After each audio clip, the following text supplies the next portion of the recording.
तेजस्वी और मनस्वी थे। अजामिल को शास्त्रों का भी बोध था, शास्त्रों ज्ञान भी था, लेकिन कुसंग पाकर मन बिगड़ गया। बार बार यही बात आती है कि संग करो तो संतों का सत्संग करो। संत सदा उपदेश बतावत, केस सबे से श्वेत भय है। तू ममता अजो नहीं छोड़त, वो तो आए संदेश दिए हैं। आज रही काल चले कुट मूरत, तेरे ही देखे देखत कहते गए हैं। तू ममता क्यों नहीं छोड़त, या जग में कहीं कौन रहे। इस जग में कौन रहने वाला है, सबको जाना पड़ा। तू संग करके पाप करके अपने आप को नरकों का अधिकारी क्यों बनाओ। अपने मन को सुधारो, मन को परमात्मा की तरफ मोड़ो। आड़ा दे दे राम को दादू राखे मन, साकी दे सुस्थिर करे सोई साधु जन। मन तो जाएगा। भरतरी महाराज थे, सन्यासी बन गए, रात घराना दास दासियां राजमहल सब छोड़ छाड़ कर। लेकिन एक बार रास्ते में जा रहे थे, चंद्रमा की चांदनी हो रही थी, रात्रि का समय। उसी समय कोई पान खा के पीक थूक दिया रास्ते में। तो उन्होंने सोचा चंद्रमा की चांदनी में वो पीक लाल लाल पीक ऐसा लगता है जैसे कोई लाल पड़ा हो। भरतरी महाराज ने सोचा कि इस लाल को अपन उठा लें, लेकिन मन में आया कि अपने क्या करेंगे, अपन तो संत हैं, अपने क्या काम है। सोचा कि किसी गरीब को दे देंगे बेचारे। एक मन तो कहता है कि नहीं उठाना, एक मन कहता है कि उठा लो, लाल है। आखिरकार उन्होंने उठा ही लिया, हाथ लगाया तो वो पीक में हाथ भर गया। अरे रतन जड़ित मंदिर तले बहु सकीन को साथ, दिग मन धोखा खास है, धरा पीक में हाथ। ये मन तो ऐसा मन तो ऐसे बिगाड़ने वाला है। एक दिन भरत जी महाराज के रास्ते में जा रहे थे, हलवा की दुकान थी, हलवा बन रहा था, खुशबू आ रही थी। देसी घी में हलवा बने तो कहीं दूर तक खुशबू आ जाए। आजकल तो घी में भी मिलावट आ रही, चल गया, पता नहीं क्या क्या मिलावट कर रहे हैं, खुशबू ही नहीं आती। भरत जी महाराज ने खुशबू सुनी और पुरानी वही वासना प्रकट हो गई कि राजमहलों में खूब हलवा खाया। राजगोपाल जिसका मन में आया कि आज तो हलवा खाना है। आप मन में आते ही हलवाई के पास गए और बोले कि हलवा दे दो। हलवाई बोला महाराज पैसे? भाई पैसे तो हमारे पास नहीं है, हम तो संत हैं। महाराज फ्री में थोड़ी मिलता, पैसे कहां से मिलेंगे? ये नदी पर काम चल रहा है, काम करो, शाम को पैसा मिलेगा, हलवा ले लेना महाराज। दिन भर मजदूरी की, सिर पर मिट्टी लेने तैयारी ढोई, पत्थर ढोले सिर पर। सांझ को कुछ पैसे मिले, लेकर आए और बोले कि भाई अब तो हलवा दे देंगे। हाँ महाराज ले लो, हलवा ले लिया। अब मन में विचार आया, विचार आते ही उन्होंने सोचा कि इस मन ने आज कितना नचाया, या आज यदि इसको हलवा खिला दिया तो पता नहीं आगे और क्या मांगेगा। ये मन तो बालक है, बालक को एक चीज दे दो तो दूसरी चीज के लिए रोने लग जाएगा। एक इच्छा पूरी करो, दूसरी के लिए, दूसरे खिलौने के लिए रोने लग जाएगा। भरतरी महाराज ने एक हाथ में तो हलवा, एक हाथ में गाय का गोबर ले लिया और एक तालाब के किनारे जाकर बैठ गए और एक गिलास लेकर हलवा का अपने मुंह की तरफ किया। तो खाने के लिए मुंह खुलता है, मन चाहता है कि हलवा खाऊं, लेकिन भरतरी जी ने कहा कि अरे मत, अब तो तुझे नहीं खिलाऊंगा हलवा। और दूसरा गिलास गोबर का लेकर देते तो मुंह खुलता ही, मन खाता ही नहीं है, गोबर को कैसे खाए। भरतरी महाराज एक एक गिलास करके हलवा मच्छियों को डालते गए, गोबर को खिलावे तो खावे नहीं। आखिर करके एक गिलास रह गया तो मन मूर्तिमंत होकर खड़ा हो गया और बोला कि एक गिलास तो दे देगी। लेकिन भरतरी महाराज ने कहा कि एक गिलास भी अब तो तुझे नहीं देना। तो मन को ठगियो भरतरी, सब जीवों को मन ठगे, मन को बिरला। दादू जी कहते हैं कि सब जीवों को मन ठगता है, लेकिन मन को तो भरतरी दिया। एक हली बाबा के नाथ थे। हली बाबा के नाथ पहले किसान थे, हल चला रहे थे, गर्मी का समय था, प्रातः काल। तो उस समय एक संत निकले, भोजन का समय हो गया और गोरखनाथ जी महाराज निकले। तो किसान ने सोचा कि संत आए हैं, जो मेरे भोजन आया है उसमें से पहले संतों को खिलाओ। संतों को आवाज देकर संतों को भोजन करा दिया। गोरखनाथ जी बोले कि तुमने मुझे भोजन कराया है तो हम भी तुम्हारा कल्याण के लिए तुझे कुछ उपाय बताएंगे। आज महाराज हमें फुर्सत नहीं है, हमें समय नहीं मिलता है, राम राम राम नहीं कर सकते। कि ठीक है, राम राम नहीं कर सकते, कोई बात नहीं, लेकिन एक बात है कि आप अपने मन का कहना मत करना। अब महात्मा तो बिछड़ गए उपदेश देकर और वह किसान दिन भर हल चलाता रहा। सायंकाल जब बैलों को खोलकर और हल को अपने कंधे पर रखा और मन में विचार आया कि संतों ने कहा था कि मन का कहना मत करना, तो ये मन ही तो कह रहा है कि घर चलो, घर नहीं चलेंगे। अब बैल तो बेचारे छोड़ दिए तो अपने घर आ गए, लेकिन कंधे पर हल है। अब वजन लगने लगा तो मन कहता है कि उस हल को नीचे उतार दो। हली बाबा के नाथ सोचते हैं कि ये तो मन कह रहा है, मन का तो कहना करना ही नहीं।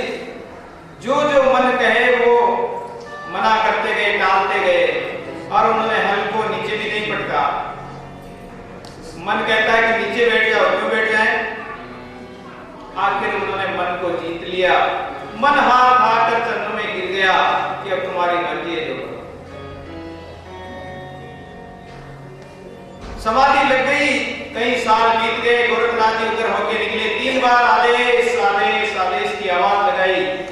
हली बाबा नाथ उठ खड़े, सिद्धों की गिनती में आते हैं। जिसने अपने मन को परमात्मा में लगा लिया, मन को जीत लिया, वो परमात्मा को प्राप्त कर सकता। मन के हारे हारे, मन के जीते जीत। मन मिलावे राम को और मन करावे पति। होशियार रहो मन मारेगा, साईं सतगुरु तारेगा। होशियार रहो मन मारेगा, साईं सतगुरु तारेगा। साईं सतगुरु तारेगा, साईं सतगुरु तारेगा।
काम, क्रोध इत्यादि, काम इत्यादि जो भी ये आंखें और कान हैं, इसी से संसार बसता है।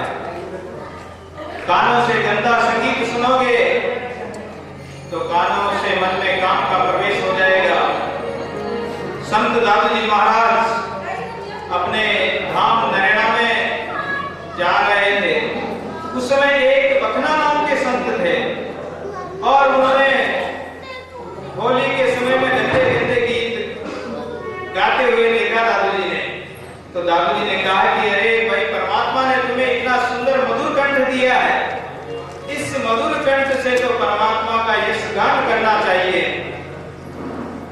बखना जी महाराज ने कहा कि महाराज में तो बड़ा आनंद आता है, तो जितना मजा लेते हो तो उसकी सजा भी मिलेगी। दादू जी ने कहा कि ये परमात्मा का यश गान करो, इस मधुर कंठ से अपनी वाणी को पवित्र बनाओ। बखना जी महाराज ने कहा कि मेरा गुरु गया सोई करस्या, खार समुद्र में मीठी बेरी सीधे गड़ले बरस्या। ये संसार विषय रूपी खार समुद्र है और इसमें अमृत रूपी नाम है और सवेर इस जाल राकनहारा राम है दादू दूजा काल। और तो काल अजामिल बहुत अच्छे विद्वान ब्राह्मण थे, लेकिन माया लेके मन खुशी हिरदे होई विकास। दादू ये गति जीव की अंतरंग के आस, माया देखते ही मन में खुशी के फवारे छूटने लग जाते हैं। इंद्रियां अपने विषयों की ओर दौड़ पड़ती है, उसके साथ मन जाता है, शरीर भी चला जाता है। अजामिल के घर धर्म पत्नी होते हुए भी अजामिल एक वेश्या के सौंदर्य पर, गणिका के सौंदर्य पर आकर्षित होकर और उसके घर में ही रहने लग गया। कहीं संतानें हो गई। एक दिन उस गांव में संत आए। संतों को पता नहीं और उन्होंने चौपड़ पर 4-5 व्यक्तियों को बैठे देखा, पूछ लिया कि कोई जति सती का घर हो तो हम रात्रि विश्राम करना चाहते हैं। संत मंडली, संत तो सीधे साधे थे, कोई मस्खरा व्यक्ति मिल गया और उसने कहा कि जाओ, वो सामने 2 मंजिला मकान दिखाई दे रहा है, वहां बड़े भगत रहते हैं। और वो गणिका का मकान, गणिका घर में अकेली थी। अजामिल बुरा काम करने लगा, माथे पर काली पट्टी बांध ली, डाकू का सा रूप बना लिया, चोरी डाका डालने लगा। गणिका ने देखा कि मेरे द्वार पर संत पधारे हैं। अब उसने सोचा कि यदि इनको पता लग गया कि ये गणिका का घर है तो ये भी छोड़कर चले जाएंगे। गणिका के नेत्रों में आंसू भरे, परमात्मा से करुण पुकार करी और बोली, महाराज मेरा ये बड़ा दुर्भाग्य है कि मैं आपकी कोई भी सेवा नहीं कर सकती और आप मेरा नाम सुनते ही छोड़कर चले जाओगे। संत तो दयालु होते, संत ने कहा कि नहीं बेटी, आप सच सच बताओ आप कौन हैं और हम छोड़कर नहीं जाएंगे। गणिका बोली, महाराज मुझे तो गणिका कहते हैं, मालांगा भी कहते हैं, वेश्या भी कहते हैं, ख्वाहिश भी कहते हैं। संत ने कहा कि बेटी जो पाप कर्म किया सो किया, गई सो गई, रात रही को जो गई जो तो गई, लेकिन अब पाप कर्म मत करो। गणिका का मन शुद्ध हो गया। इतने में अजामिल आ गया। अजामिल देखते ही संतों को और रुष्ट हो गया कि अरे मोड़ो, तुमको यहाँ किसने बुलाया?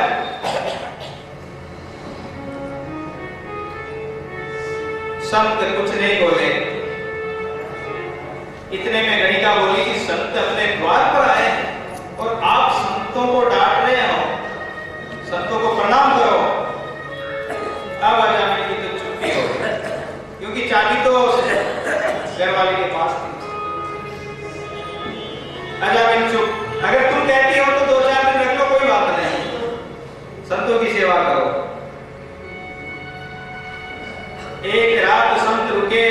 रात्रि में जो महंत थे उन्होंने भोजन करके और सब संत तो सो गए, लेकिन महंत जागते रहे, विचार करने लगे कि इस पापी का कैसे कल्याण करें। संतों के मन में किसी के कल्याण की भावना उत्पन्न हो जाए तो उसका कल्याण हो गया समझो।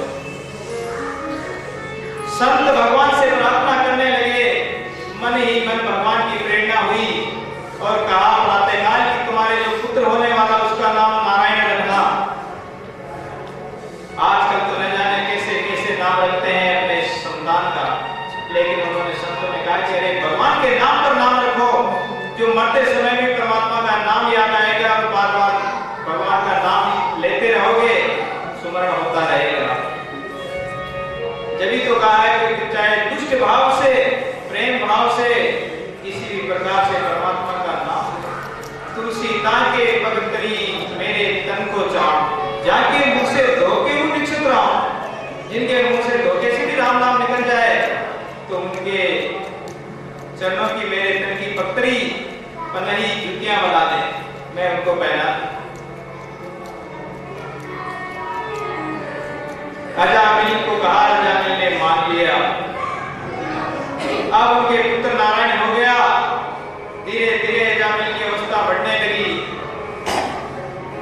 और अजामिल का जब अंतिम समय आया, बुढ़ापा तो सपनों सबका आता है।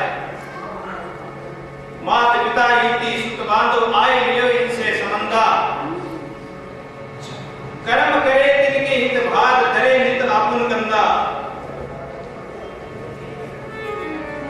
अंत विछो भयो इंसो न्याय के सुंदर है जगन्ता। सुंदरदास जी कहते हैं कि माता पिता संसार कुल कुटुंब कबीला में अपने अपने स्वार्थ के खातिर कर्म विक्रम पाप कर्म करते रहते। व्याध वाल्मीकि शिकार करते थे, राहगीरों को लूटते थे।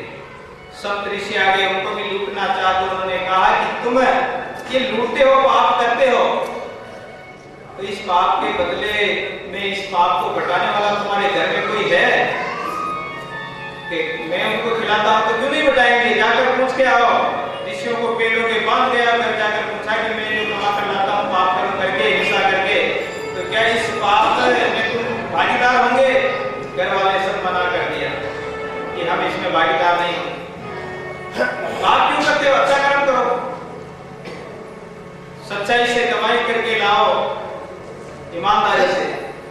कपड़ा क्यों करते हो? धोखा क्यों करते हो? हिंसा क्यों करते हो? तो इस पाप में कोई भी भागीदार होने वाला नहीं। अजामिल का भी जब अंतिम समय आया तो उसको यमदूत लेने आ गए। यमदूत लेने आए तो बड़ा भयंकर रूप, उस भयंकर रूप को देखकर अजामिल नारायण नारायण पुकारने लगा। श्रीमन नारायण नारायण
लेकिन भगवान के पार्षद उसी समय भगवान का नाम सुनकर और भगवान के पार्षद आ गए।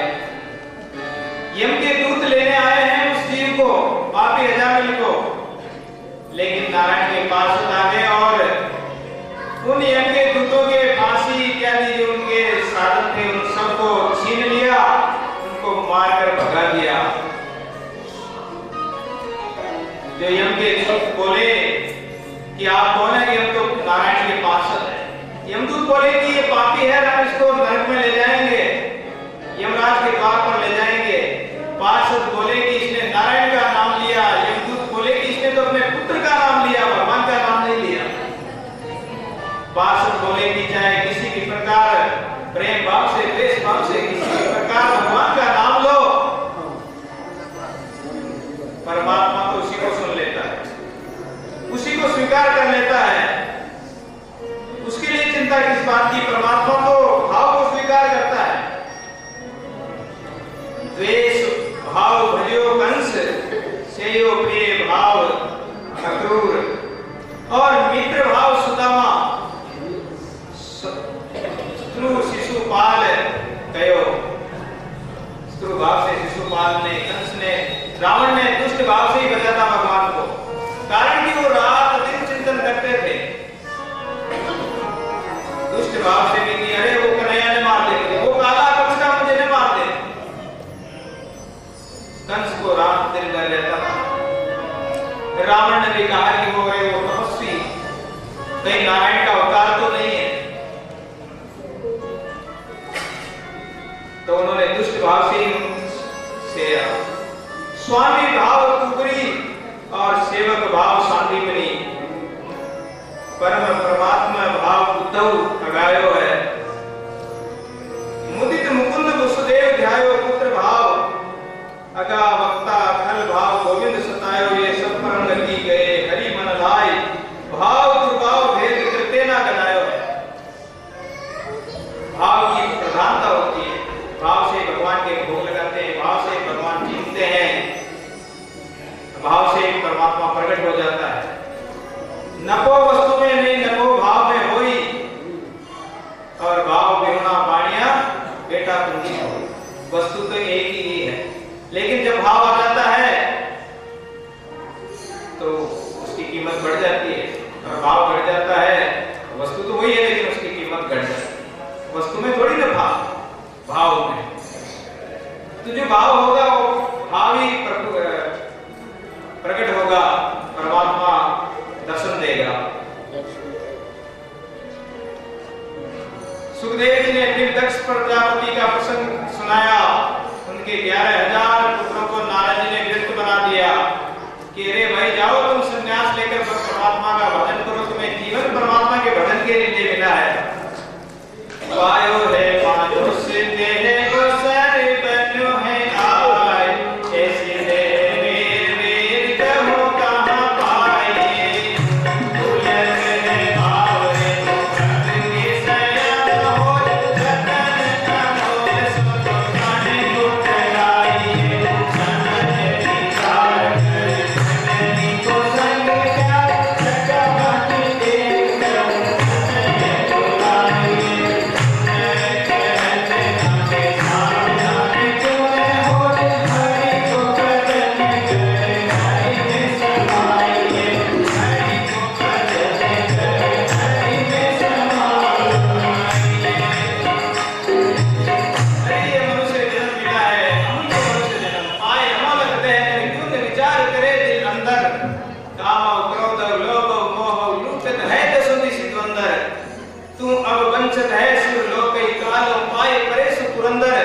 छोड़ कुबुद्धि सुबुद्धि हृदय जर आत्म राम भजी कुल सुंदर।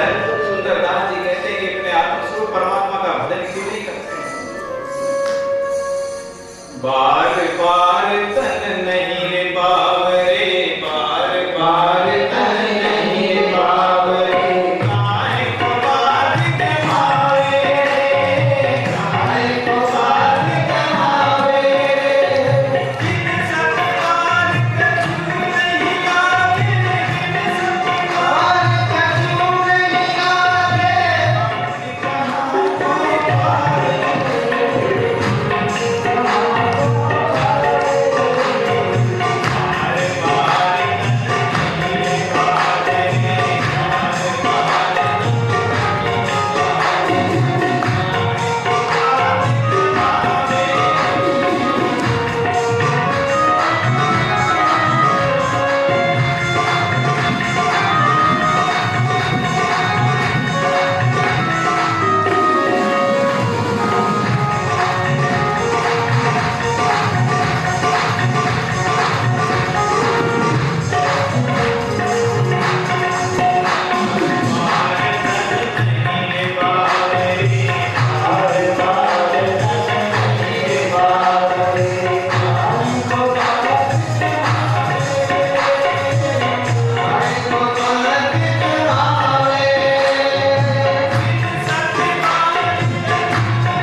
आपके सामने पधारे हैं और सभी उनका स्वागत करेंगे तालियां बजाकर।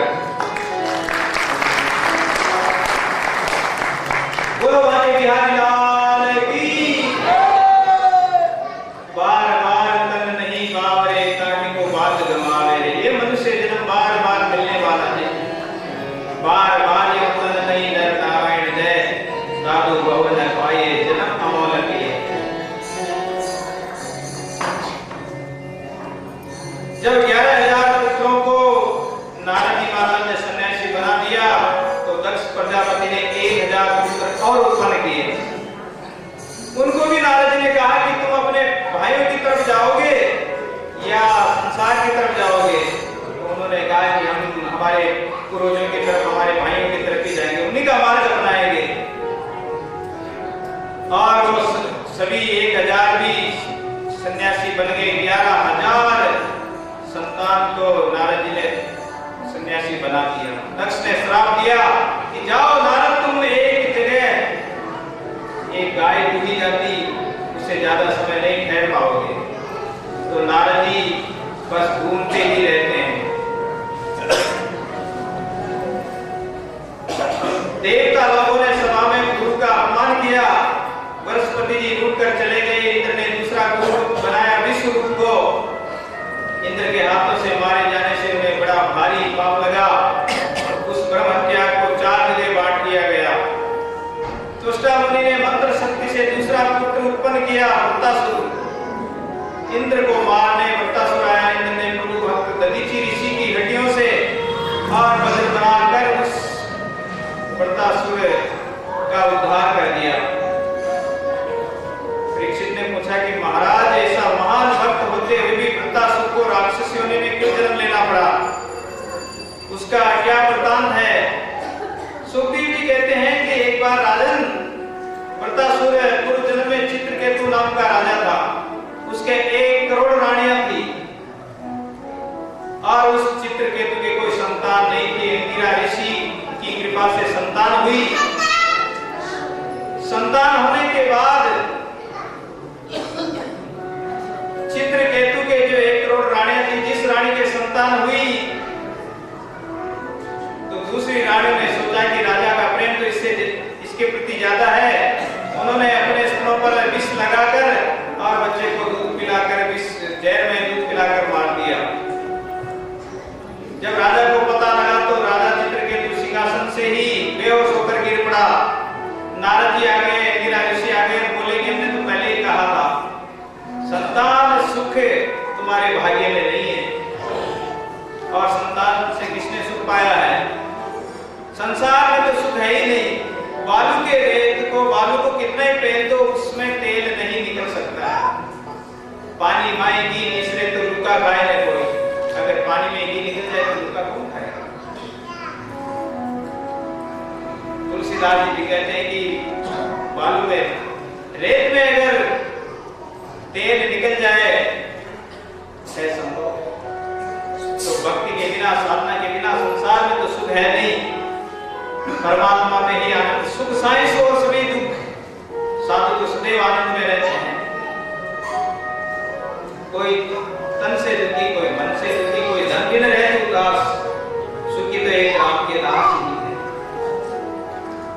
चित्रकेतु को इंदिरा ऋषि ने, नारद जी ने कहा कि रे तुम किसके लिए रोते हो? उसने कहा कि मेरी एक संतान थी, वो भी मर गई। नारद जी ने योग शक्ति से उस जीवात्मा को वापस बुलाया और कहा, तो जीवात्मा बोली कि अरे तू किसके लिए रोता है? न जाने कितनी बार मैं तेरा बेटा बन गया, न जाने कितनी बार तुम्हारा बाप बन गया, तू मेरा बेटा बन गया। न मैं पहले तेरा था न तेरा हूँ, न मैं किसी और का हूँ, मैं तो परमात्मा का हूँ। ऐसा जब उस जीवात्मा के द्वारा सुना तो उसको विवेक हो गया और वो भजन करने के लिए जंगल में चला गया। एक दिन आकाश में विहार करते समय कैलाश में उसको भजन करते करते ऐसी शक्ति आ गई चित्रकेतु को कि वो आकाश मार्ग से कहीं भी जा सकता था। चित्रकेतु ने देखा कि कैलाश में पार्वती मैया शिव जी की गोद में बैठी है। तो चित्रकेतु के मन में दुर्भाव जागा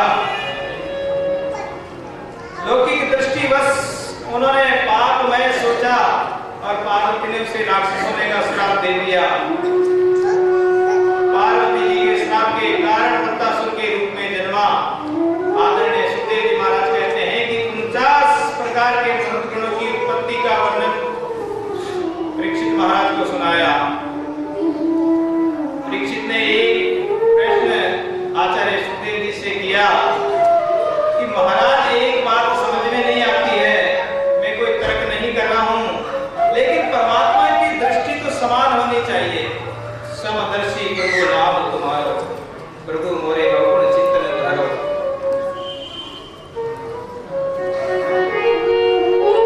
प्रभु जी मेरे अवगुण चित्तन धरो, प्रभु जी मेरे अवगुण चित्तन धरो। समदर्शी है नाम तुम्हारो, समदर्शी है नाम तुम्हारो। चाहे तो पार करो, प्रभु जी मेरे अवगुण चित्तन धरो, प्रभु जी मेरे अवगुण चित्तन धरो।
चाहे तो बात अवगुण चित्त न धरो। तो हे प्रभु आप देवताओं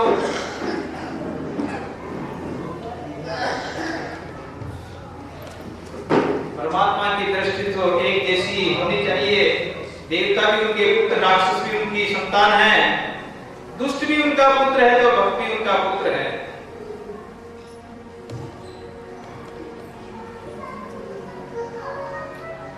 फिर वे भक्तों की तो रक्षा करते हैं और राक्षसों को मारते क्यों हैं? भक्तों को क्यों बचाते हैं? आचार्य सुखदेव ने बहुत सुंदर उत्तर दिया कि राजन भगवान कभी किसी को मारते नहीं, तो गोविंद कभी किसी को बचाते भी नहीं। ये सब काम हम ही करते हैं, मारना और बचाना ये काम भगवान का नहीं है। उनकी दृष्टि तो वास्तव में समान ही है। आप हमारे आपको आपको खाए, आप अपना काल है, जादू के समझाइए जीव अपने आप का शत्रु है और अपने आप का मित्र है। ये अपने आप को अधोगति में ले जाता है तो ये शत्रु है, और परमात्मा की तरफ ले जाए तो ये अपने आप का मित्र है। सन्मुख होई जीव मोहि जब ही जन्म कोटि अग नासई तब ही। जब जीव मेरे सन्मुख हो जाता है, मेरे को पुकारता है, तो मैं उसके जन्मों जन्मों के पापों को नाश कर देता हूँ। सुखदेव जी कहते कि राजन मुझे एक बात याद आ गई। बाबा युधिष्ठिर के यज्ञ में, राजसूय यज्ञ में ये निर्णय हुआ कि सर्वप्रथम पूजा किसकी की जाए, और सर्वप्रथम पूजा के लिए सभी ने भीष्म पितामह ने, नकुल सहदेव ने कहा कि सर्वप्रथम पूजा तो भगवान कृष्ण की ही की जानी चाहिए। लेकिन इतने में शिशुपाल इत्यादि राजा, जो दुष्ट राजा थे, भगवान से ईर्ष्या करते थे और भगवान को गालियां निकालते थे। शिशुपाल का जब जन्म हुआ तो उसके 4 हाथ थे, और शिशुपाल की जो मां कृष्ण भगवान की परिवार में बुआ लगती है, जब आकाशवाणी हुई कि इसके 2 हाथ तब हटेंगे कि जो इसको गोद में लेगा वो इसको मारने वाला होगा। कितने राजा महाराजा है उनको गोद में लेते, लेकिन 2 हाथ नहीं हटते, 4 हाथ हैं। और भगवान कृष्ण आए, उन्होंने जो ही अपनी गोद में लिया तो उनके 2 हाथ हट गए, 2 हाथ रह गए। बुआ बोली कि अरे बेटा कन्हैया, तू ही अपने भाई को मारेगा? भगवान कृष्ण बोले कि नहीं मां, बुआ मैं नहीं मारूंगा इसको। अगर ये गलती नहीं करेगा, अपराध नहीं करेगा तो नहीं मारूंगा, और 100 अपराध तक मैं इसको माफ कर दूंगा। उनके 2 हाथ हट गए, समय बीता, और जब राजसूय यज्ञ में शिशुपाल आया, भगवान की अगर पूजा होने लगी तो शिशुपाल आ गया और बोला कि अरे कुमारिया, ये ग्वाल, इसके बाप का पता नहीं, 2 बाप है, 2 माता है, ये मथुरा का है, गोकुल का है, वृंदावन का, कहां का है ये कन्हैया, इसका कोई पता नहीं। अरे स्त्री भी नहीं, राजा भी नहीं है, ये तो ग्वाल है, गाय चराने वाला है। इस तरह भगवान को अनेक प्रकार से गालियां देने लगा। भीम इत्यादि खड़े हो गए, अर्जुन खड़े हो गए, लेकिन भगवान ने इशारा कर दिया कि नहीं, इसको गालियां देने दो, इसकी गालियां, इसके अपराध पूरे होने दो। जो ही उनके 100 अपराध पूरे हुए, 101 गाली होती, भगवान को जिस पूजा की थाली थी उसी का सुदर्शन चक्र बनाया और भगवान ने उसी समय शिशुपाल पर छोड़ दिया।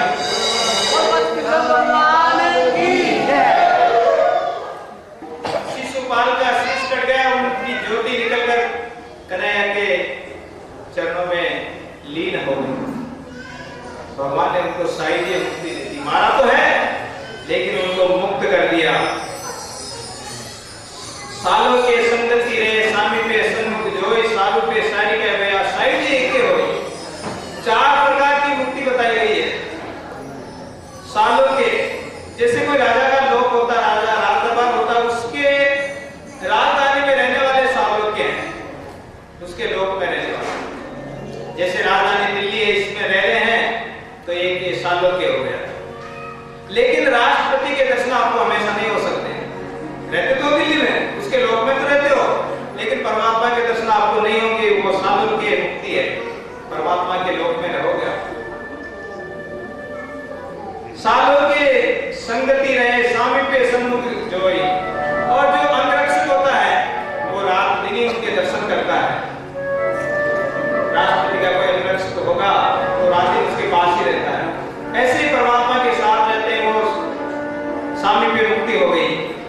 और सारूप्य जो भगवान के पार्षद है वो उन्हीं का रूप बन जाते हैं। 4 हाथ विष्णु भगवान की तरफ उनके 4 हाथ होंगे, शंख चक्र गदा पद्म इत्यादि उनके हाथों में होंगे, तो वो पार्षद भगवान का ही स्वरूप होंगे। सारूप्य उन्हीं का रूप। और साइडीय मुक्ति एक ही होई। साइडीय मुक्ति में परमात्मा से एक हो जाते हैं। जैसे जल में जल मिल जाए, दूध में दूध मिल जाए, ऐसे दादू तन मन मिले योगी के जो गर्द लागे गाम, आत्म कम कण कभी उतरे। आत्मस्वरूप एक रूप हो जाओगे।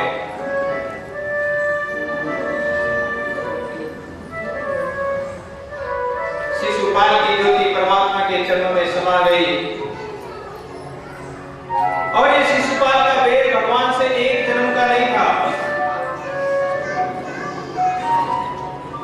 सुखदेव जी कहते हैं कि राजन, नारद जी ने तुम्हारे बाबा से कहा कि आप ये न समझना शिशुपाल की स्फूर्ता इसी जन्म की है, कई जन्मों की, 3 जन्मों की स्फूर्ता है। पहले थे हिरण्यकश्यप, तो प्रहलाद को बहाना बनाकर इसने नारायण से द्वेष किया। दूसरी बार ये शिशुपाल रावण बना, माता जानकी जी के बहाने राघवेंद्र से वेद किया। तीसरी बार ये शिशुपाल बनकर मुक्ति प्राप्त कर ली। तो युधिष्ठिर ने नारद जी से पूछा, प्रहलाद को बहाना बनाकर नारायण से कैसे द्वेष किया? सुखदेव जी कहने लगे कि राजन, हिरण्यकश्यप का छोटा भाई हिरण्याक्ष, तो जब वह पृथ्वी को जल में ले गया और डुबो दिया तो ब्रह्मा भगवान का अवतार हुआ। भगवान ब्रह्मा अवतार लेकर उस हिरण्याक्ष का वध किया। अपने भाई की मृत्यु का बदला लेने के लिए हिरण्यकश्यप तपस्या करने लगा। हिरण्यकश्यप की पत्नी कयाधु के 3 और वरदान मांगे, वर प्राप्त करके लौटकर जब घर आया तो पता चला कि उनके 3 पुत्र इंद्र ने मार दिए हैं और इंद्र कयाधु को लेकर जा रहा था। उसी समय नारद जी रास्ते में मिल जाते हैं। तो नारद जी उस कयाधु को अपने आश्रम में ले जाते हैं कि अरे इंद्र इनको क्यों ले जा रहा है, कि महाराज इनके उदर में हिरण्यकश्यप की संतान है और मैं इनको भी मारूंगा। कि नहीं, इनके उदर में तो परमात्मा विष्णु का स्वरूप है।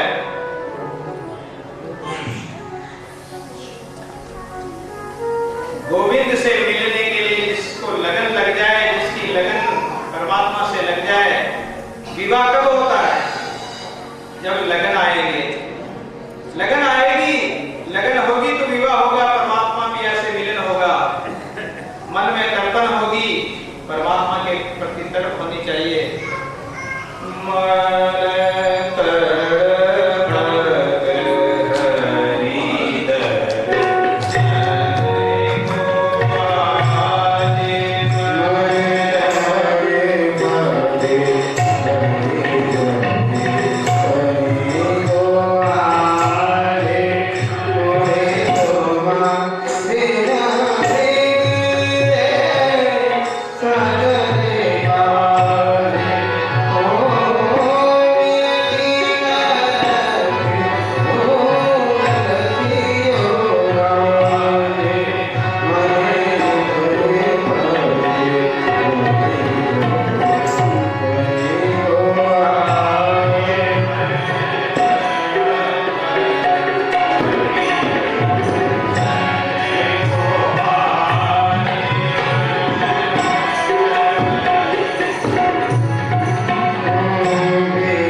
सत्संग सुनाया।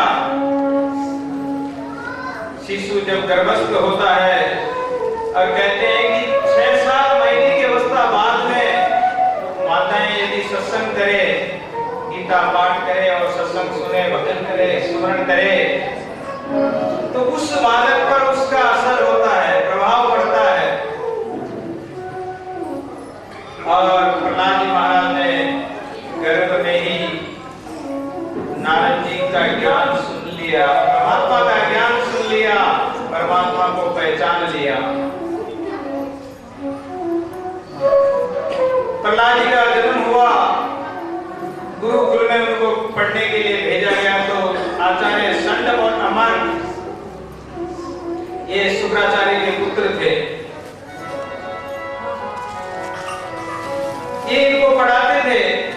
प्रहलाद के मन में कभी उद्वेग नहीं आता, शांत बैठे बैठे प्रभु का चिंतन करते रहते। प्रहलाद की मन स्थिति कभी कभी प्रहलाद रोने लग जाते हैं, रोते रोते कभी जोर से हंसने लग जाते हैं। परीक्षित ने पूछा कि ये क्यों होता है? जब पूर्ण प्रेम परमात्मा से लग जाता है तो नियम के बंधन सब छूट जाते हैं। तो कभी तो हंसता है, कभी रोता है। प्रेम लग्यो परमेश्वर सो तब भूलि गयो सिख लोगन मारा।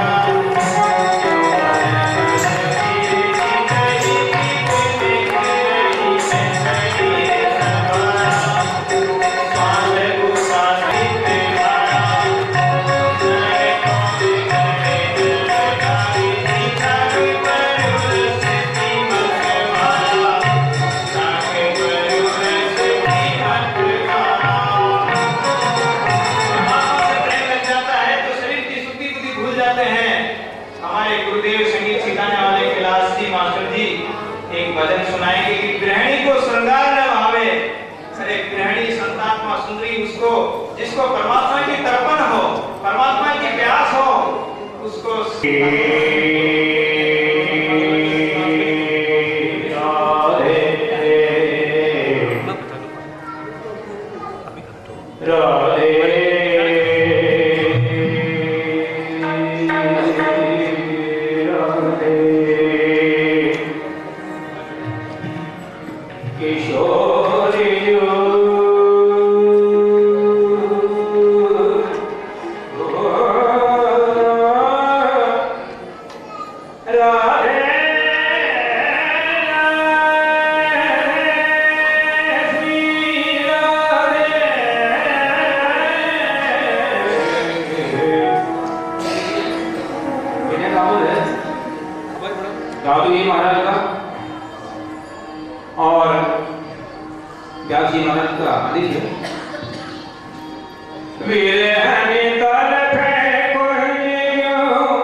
Go, see, go.